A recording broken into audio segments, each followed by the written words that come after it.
लंबे समय से किया है। यह बात उन सभी परिवारों की है जिनकी सुबह बैंक के मैसेज से शुरू होती है, जिनकी नजर हर 6 महीने में महंगाई भत्ते की घोषणा पर टिक जाती है, जिनके लिए वेतन आयोग सिर्फ एक सरकारी प्रक्रिया नहीं बल्कि सम्मान, सुरक्षा और भविष्य की गारंटी होता है। आज का यह पूरा संदेश उन्हीं लोगों के लिए है जो पिछले कई महीनों से एक ही सवाल अपने मन में लिए घूम रहे थे कि आखिर 8वां वेतन आयोग आएगा या नहीं, पेंशन बढ़ेगी या नहीं, महंगाई से राहत मिलेगी या नहीं, और जो उम्र के उस पड़ाव पर खड़े हैं जहां हर फैसला सीधे जीवन की गुणवत्ता तय करता है। दोस्तों, देश भर में लाखों केंद्रीय कर्मचारी और लगभग 65 लाख से ज्यादा पेंशन धारक जिस फैसले का बेसब्री से इंतजार कर रहे थे, अब वह इंतजार धीरे धीरे खत्म होता दिखाई दे रहा है। पिछले कुछ समय से लगातार अटकलें लगाई जा रही थी। कोई कह रहा था कि अब वेतन आयोग की जरूरत नहीं है, कोई कह रहा था कि कोई नया ऑटोमेटिक सिस्टम लाया जाएगा, तो कोई यह मानने लगा था कि शायद अब वेतन आयोग का दौर ही खत्म हो गया है। लेकिन इन सभी चर्चाओं, अफवाहों और आशंकाओं के बीच सरकार की ओर से जो संकेत सामने आए हैं, उन्होंने तस्वीर को काफी हद तक साफ कर दिया है। इसी संदर्भ में देश के प्रधानमंत्री नरेंद्र मोदी की ओर से आया संदेश बेहद अहम माना जा रहा है। यह संदेश केवल एक बयान नहीं था बल्कि एक स्पष्ट दिशा थी।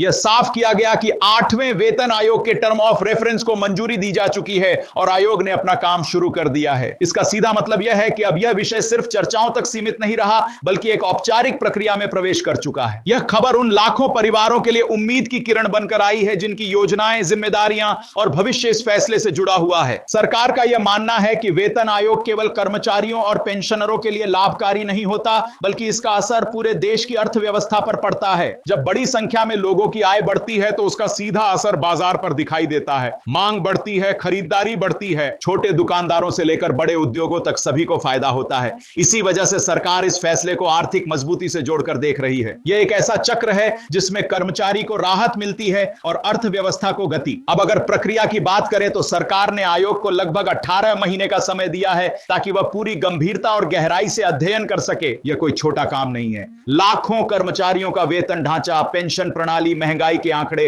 पिछले वर्षों की आर्थिक स्थिति, भविष्य की जरूरतें, सभी पर एक एक करके विचार किया जाता है। इसमें फिटमेंट फैक्टर, ग्रेड पे से जुड़े पुराने विवाद, वेतन असमानता, एनपीएस और ओल्ड पेंशन स्कीम जैसे संवेदनशील मुद्दे भी शामिल होते हैं। कर्मचारी संगठनों का कहना है कि यही वह समय होता है जब सही और संतुलित निर्णय लिए जाने चाहिए, क्योंकि इसका असर आने वाले 10 वर्षों तक रहता है। सबसे बड़ा सवाल जो हर किसी के मन में है वह यह है कि इसका लाभ आखिर कब मिलेगा। जो जानकारी सामने आ रही है उसके अनुसार 8वें वेतन आयोग की सिफारिशों को प्रभावी माना जा सकता है। इसका मतलब यह है कि वेतन और पेंशन का नया ढांचा उसी से लागू माना जाएगा, भले ही वास्तविक भुगतान कुछ समय बाद शुरू हो। अक्सर ऐसा होता है कि रिपोर्ट आने, कैबिनेट की मंजूरी और औपचारिक अधिसूचना में समय लग जाता है, लेकिन अच्छी बात यह है कि देरी की स्थिति में भी एरियर का पूरा लाभ मिलेगा। अगर उदाहरण के तौर पर देखा जाए तो यदि इसे बाद में लागू किया जाता है तो पूरे 1 साल का एरियर मिलेगा। अगर और देरी होती है तो 2 साल तक का एरियर मिलने की संभावना बनती है। यानी इंतजार भले लंबा हो लेकिन आर्थिक नुकसान नहीं होगा। यही वह बात है जो कर्मचारियों और पेंशनरों को थोड़ा सुकून देती है। वेतन आयोग की चर्चा होते ही सबसे ज्यादा ध्यान फिटमेंट फैक्टर पर जाता है, क्योंकि यही वह आधार होता है जिससे आपकी बेसिक सैलरी और पेंशन तय होती है। पिछले वेतन आयोग में यह फैक्टर 2.57 रखा गया था। इस बार जो अनुमान लगाए जा रहे हैं उनके अनुसार यह 1.82 से लेकर 2.46 के बीच हो सकता है। कुछ कर्मचारी संगठन 2.74 तक की मांग कर रहे हैं, लेकिन विशेषज्ञों का मानना है कि व्यावहारिक रूप से यह 2.14 से 2.46 के बीच रहने की अधिक संभावना है। अगर आंकड़ों को समझा जाए तो फर्क साफ दिखाई देता है। मान लीजिए किसी पेंशनर की मौजूदा बेसिक पेंशन के आसपास है। अगर 2.46 का फिटमेंट फैक्टर लागू होता है तो उसकी पेंशन लगभग 2 गुनी के करीब पहुंच सकती है। वहीं अगर 1.82 लागू होता है तो बढ़ोतरी कम होगी, लेकिन फिर भी मौजूदा स्थिति से बेहतर रहेगी। यही वजह है कि फिटमेंट फैक्टर को लेकर सबसे ज्यादा बहस होती है, क्योंकि यही तय करता है कि राहत कितनी बड़ी होगी। अब जरा पेंशनरों की स्थिति को महसूस कीजिए। 60 या 65 साल की उम्र पार कर चुका व्यक्ति जिसके खर्चे कम नहीं बल्कि बढ़ते जा रहे हैं। दवाइयां, इलाज, मेडिकल टेस्ट, घर की देखभाल और रोजमर्रा की जरूरतें, महंगाई हर महीने नया बोझ लेकर आती है। ऐसे में अगर पेंशन में ठोस बढ़ोतरी होती है तो यह केवल आंकड़ों की बात नहीं होती बल्कि सम्मानजनक जीवन जीने की क्षमता की बात होती है। इसी वजह से 8वें वेतन आयोग से पेंशनरों की उम्मीदें बहुत ज्यादा जुड़ी हुई हैं। इस पूरे विषय में कर्मचारी संगठनों की भूमिका भी बेहद अहम है। उन्होंने सरकार के सामने अपनी मांगे स्पष्ट रूप से रखी हैं। इनमें सबसे प्रमुख मांग कम्यूटेशन रिकवरी पीरियड को 15 साल से घटाकर 12 साल करने की है। कई राज्यों में यह व्यवस्था पहले से लागू है। ऐसे में केंद्र सरकार से भी यही अपेक्षा की जा रही है। अगर यह मांग मानी जाती है तो लाखों पेंशनरों को जल्दी फुल पेंशन मिल सकेगी, जो उनके लिए बड़ी राहत होगी। एक और बड़ी और संवेदनशील मांग है पेंशन को टैक्स फ्री करना। पेंशन को आय नहीं बल्कि सेवा के बदले सम्मान माना जाना चाहिए। जब देश की सेवा में 30 से 35 साल लगाए गए हो तो रिटायरमेंट के बाद मिलने वाली राशि पर टैक्स लगाया जाना कई लोगों को अनुचित लगता है। यह मुद्दा सिर्फ आर्थिक नहीं बल्कि भावनात्मक भी है। इसी तरह पेंशन को अंतिम वेतन का 50% से बढ़ाकर 70% करने की मांग भी की गई है ताकि बढ़ती महंगाई के बीच वास्तविक सुरक्षा मिल सके। महंगाई भत्ते की गणना को लेकर भी सुझाव दिए गए हैं। अभी साल में 2 बार डीए में बदलाव होता है, लेकिन महंगाई की रफ्तार को देखते हुए यह मांग उठी है कि साल में 4 बार समीक्षा होनी चाहिए। इससे कर्मचारियों और पेंशनरों को समय पर राहत मिल सकेगी। मेडिकल अलाउंस बढ़ाने की मांग भी बेहद व्यावहारिक है क्योंकि मौजूदा राशि बढ़ती दवाइयों के खर्च के सामने बहुत कम पड़ जाती है। इन सभी मांगों को अगर एक साथ देखा जाए तो साफ समझ आता है कि यह सिर्फ पैसों की बात नहीं है, यह सम्मान, सुरक्षा और भविष्य की स्थिरता की बात है। अगर सरकार इन मांगों पर सकारात्मक रुख अपनाती है तो आने वाले वर्षों में केंद्रीय कर्मचारियों और पेंशनरों की जिंदगी में बड़ा बदलाव देखने को मिल सकता है। हाल ही में पेंशन से जुड़े अपडेट्स भी राहत देने वाले रहे हैं। कई पेंशनरों के खातों में संशोधित डीए और डीआर के साथ पेंशन क्रेडिट होना शुरू हो चुका है। जिन लोगों को बैंक के माध्यम से पेंशन मिलती है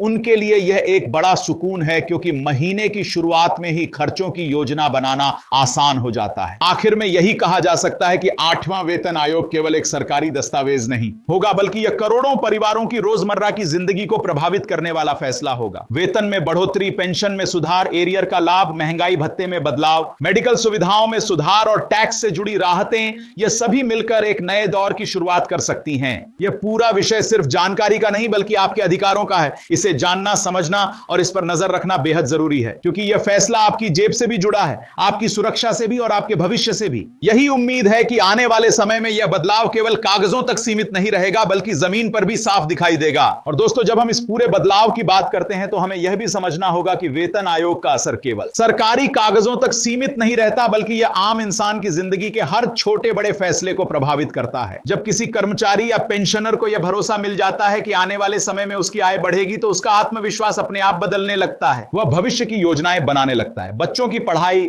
घर की मरम्मत, स्वास्थ्य से जुड़े खर्च और वे सपने जो वर्षों से टलते चले आ रहे थे उन्हें फिर से देखने की हिम्मत पैदा होती है। यही कारण है कि वेतन आयोग को केवल वेतन बढ़ोतरी नहीं बल्कि मानसिक और सामाजिक सुरक्षा का आधार माना जाता है। आज देश में एक बहुत बड़ा वर्ग ऐसा है जो पूरी तरह पेंशन पर निर्भर है। यह वह वर्ग है जिसने अपनी जवानी देश की सेवा में लगा दी, लेकिन आज उम्र के उस पड़ाव पर है जहां कमाने की क्षमता नहीं रह जाती, जबकि खर्च लगातार बढ़ते जाते हैं। दवाइयों की कीमतें हर साल बढ़ रही हैं, इलाज पहले से कहीं ज्यादा महंगा हो गया है और सामान्य जीवन जीने के लिए भी पहले से कहीं ज्यादा खर्च करना पड़ता है। ऐसे में अगर पेंशन का ढांचा समय के साथ अपडेट नहीं होता तो पेंशनर के लिए जीवन केवल गुजारा बसर बनकर रह जाता है। इसी सच्चाई को देखते हुए पेंशनरों की मांगे सिर्फ भावनात्मक नहीं बल्कि पूरी तरह व्यावहारिक और जमीनी हकीकत से जुड़ी हुई हैं। जब कम्यूटेशन की बात आती है तो बहुत कम लोग इसके असली प्रभाव को समझ पाते हैं। रिटायरमेंट के समय जब कोई पेंशनर अपनी पेंशन का एक हिस्सा कम्यूट करता है तो शुरुआती वर्षों में उसे कुछ राहत तो मिलती है, लेकिन उसके बाद 15 साल तक हर महीने उसकी पेंशन से कटौती होती रहती है। कई मामलों में तो पेंशनर उस उम्र तक पहुंच जाता है जहां स्वास्थ्य सबसे बड़ी चुनौती बन जाता है, लेकिन तब भी उसे पूरी पेंशन नहीं मिल पाती। यही वजह है कि कम्यूटेशन की अवधि को 12 साल करने की मांग इतनी अहम मानी जा रही है। यह बदलाव पेंशनरों के लिए सम्मानजनक जीवन की दिशा में एक बड़ा कदम साबित हो सकता है। इसी तरह पेंशन को टैक्स फ्री करने की मांग केवल पैसों का सवाल नहीं है बल्कि यह उस सोच से जुड़ी है कि देश अपने सेवकों को कैसे देखता है। जब कोई व्यक्ति अपनी पूरी कार्यशील उम्र देश को देता है तब रिटायरमेंट के बाद मिलने वाली पेंशन पर टैक्स लगाना कई लोगों को अन्याय जैसा महसूस होता है। यह सवाल उठता है कि अगर कुछ विशेष पदों पर रहने वाले लोगों की पेंशन पर टैक्स नहीं लगता तो फिर सामान्य केंद्रीय पेंशनरों के साथ यह भेदभाव क्यों? यह मुद्दा धीरे धीरे केवल पेंशनरों का नहीं बल्कि सामाजिक न्याय का मुद्दा बनता जा रहा है। महंगाई भत्ते की गणना को लेकर भी जमीनी हकीकत यही है कि आज महंगाई की रफ्तार पहले से कहीं ज्यादा तेज है। 6 महीने का इंतजार कई बार कर्मचारियों और पेंशनरों के लिए भारी पड़ जाता है। जब तक डीए बढ़ता है तब तक रोजमर्रा की जरूरतों की कीमतें पहले ही ऊपर जा चुकी होती हैं। अगर साल में 4 बार डीए की समीक्षा होती है तो इसका मतलब यह नहीं कि सरकार पर अतिरिक्त बोझ पड़ेगा बल्कि इसका मतलब यह होगा कि महंगाई के असर को समय रहते संतुलित किया जा सकेगा। इससे खासकर निचले वेतन वर्ग के कर्मचारियों और पेंशनरों को सीधी राहत मिलेगी। मेडिकल अलाउंस का मुद्दा तो और भी संवेदनशील है। आज के समय में 1000 रुपए में महीने भर की दवाइयां आना लगभग असंभव हो चुका है। कई पेंशनर ऐसे हैं जो हर महीने हजारों रुपए केवल दवाइयों पर खर्च करने को मजबूर हैं। ऐसे में मेडिकल अलाउंस बढ़ाने की मांग पूरी तरह जायज है, यह कोई सुविधा नहीं बल्कि जरूरत बन चुकी है। अगर इस पर सकारात्मक फैसला लिया जाता है तो यह लाखों बुजुर्गों के लिए जीवन की गुणवत्ता में सीधा सुधार लाएगा। अब अगर हम इस पूरे बदलाव को व्यापक दृष्टि से देखें तो साफ समझ आता है कि 8वां वेतन आयोग केवल सरकारी कर्मचारियों और पेंशनरों तक सीमित रहने वाला नहीं है। जब एक साथ इतनी बड़ी संख्या में लोगों की आय बढ़ती है तो उसका असर बाजार में साफ दिखाई देता है। छोटे दुकानदारों की बिक्री बढ़ती है, स्थानीय व्यापार को गति मिलती है, रियल एस्टेट, ऑटोमोबाइल, शिक्षा और स्वास्थ्य जैसे क्षेत्रों में मांग बढ़ती है। यह एक ऐसा चक्र है जिसमें पैसा घूमता है और पूरी अर्थव्यवस्था को ऊर्जा मिलती है। यही कारण है कि सरकार भी इस फैसले को केवल खर्च के रूप में नहीं देखती बल्कि इसे आर्थिक निवेश के रूप में देखती है। यह वो निवेश है जो सीधे लोगों की जेब में जाता है और वहां से पूरे बाजार में फैलता है। जब कर्मचारी और पेंशनर सुरक्षित महसूस करते हैं तो वे खर्च करने से नहीं डरते और यही खर्च अंततः देश की आर्थिक रफ्तार को तेज करता है। आने वाले समय में आयोग का काम केवल वेतन तय करना नहीं होगा, उसे यह भी देखना होगा कि बदलते दौर में सरकारी नौकरी का स्वरूप कैसे बदल रहा है। तकनीक के बढ़ते उपयोग, कार्यभार में बदलाव, नई जिम्मेदारियां और भविष्य की चुनौतियां, इन सभी बातों को ध्यान में रखकर ही संतुलित सिफारिशें दी जाएंगी। यही वजह है कि आयोग को दिया गया समय बेहद महत्वपूर्ण है, क्योंकि जल्दबाजी में लिया गया फैसला आने वाले वर्षों तक असर डाल सकता है। दोस्तों, आज जो आप सुन रहे हैं वह केवल एक खबर नहीं है, यह उस बदलाव की आहट है जिसका असर धीरे धीरे लेकिन गहराई से दिखाई देगा।